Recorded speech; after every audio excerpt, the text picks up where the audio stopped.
नमस्कार, मी पंजाब डक संभाजीनगर जिल्ह्यातल्या शेतकऱ्याला सांगू इच्छितो की त्याच्यानंतर अहिल्यानगर जिल्हा, त्याच्यानंतर परभणी जिल्हा, बीड जिल्हा, लातूर जिल्हा, त्याच्यानंतर जळगाव जिल्हा, बुलढाणा, अकोला, अमरावती, वर्धा, नागपूर, भंडारा, गोंदिया, चंद्रपूर, यवतमाळ, वाशिम, हिंगोली, नांदेड या सर्व परभणी सहित लातूर, बीड या सर्व शेतकऱ्याला सांगू इच्छितो की आज दुपारपर्यंत तुम्ही शेताची कामे आटपून घ्या, कारण की दुपारनंतर बऱ्याच भागात पाऊस सुरुवात होणार आहे. काल देखील राज्यामध्ये बऱ्याच ठिकाणी पाऊस झाला, गारपीट देखील झालं.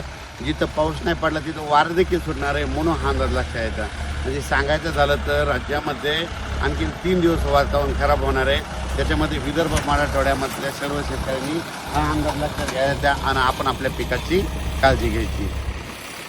काल देखील तुम्हाला एक सांगू इच्छितो, मी म्हटलं होतं ना तेलंगणा, कर्नाटकमध्ये खूप पाऊस पडेल.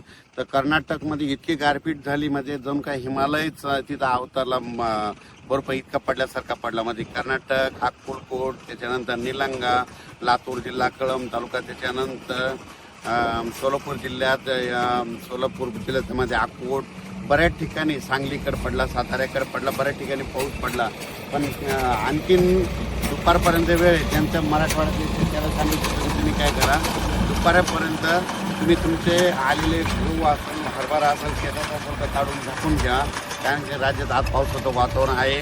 पुन्हा काल देखील नांदेडकडे पाऊस झाला, यवतमाळकडे झाला, उमरेड नागपूर जिल्ह्यात देखील झाला, चंद्रपूरकडे झाला, गडचिरोलीकडे झाला, वर्ध्याकडे झाला, हिंगोलीकडे झाला. बऱ्याच ठिकाणी म्हणजे रात्रीच्याला पाऊस वारं झालं. त्याच्यामुळे आज पुन्हा आणखी ते पुढं सरकणार आहे, आज मराठवाड्याकडे येणार आहे, तसंच इकडं खानदेशकडे जाणार आहे. म्हणून हा अंदाज मराठवाडा, विदर्भ आणि खानदेशच्या शेतकऱ्यांनी लक्षात घ्यायचा. खास करून कोरडवाहू शेतकऱ्यांनी हा अंदाज लक्षात घ्यायचा, कारण की राज्यामध्ये आज दुपारनंतर बघा बऱ्याच ठिकाणी दुपारी 2:30च्या नंतर बऱ्याच ठिकाणी पाऊस सुरू झालेला दिसेल. काही ठिकाणी 5 वाजता येईल, काही ठिकाणी रात्रीच्या येईल. म्हणून हा अंदाज विदर्भातल्या आणि मराठवाड्यातल्या सर्व शेतकऱ्यांनी अंदाज लक्षात घ्यायचा.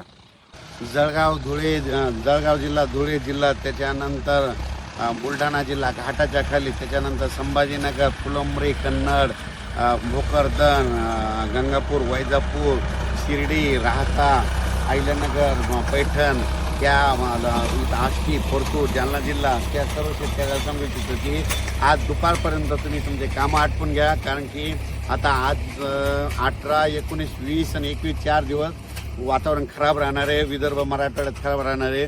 म्हणून हा अंदाज विदर्भ मराठवाड्यातल्या शेतकऱ्यांनी लक्षात द्यायचा. पुढचं नका द्यायचं. आता सर्व शेतकऱ्यांनी आपण आपल्या शेताची हरभरा असेल, गहू असेल, कांदा असेल काढून झाकून घ्या, कारण की आणखी राज्यामध्ये 18, 19, 20, 21 4 दिवस पावसाचं वातावरण राहणार आहे.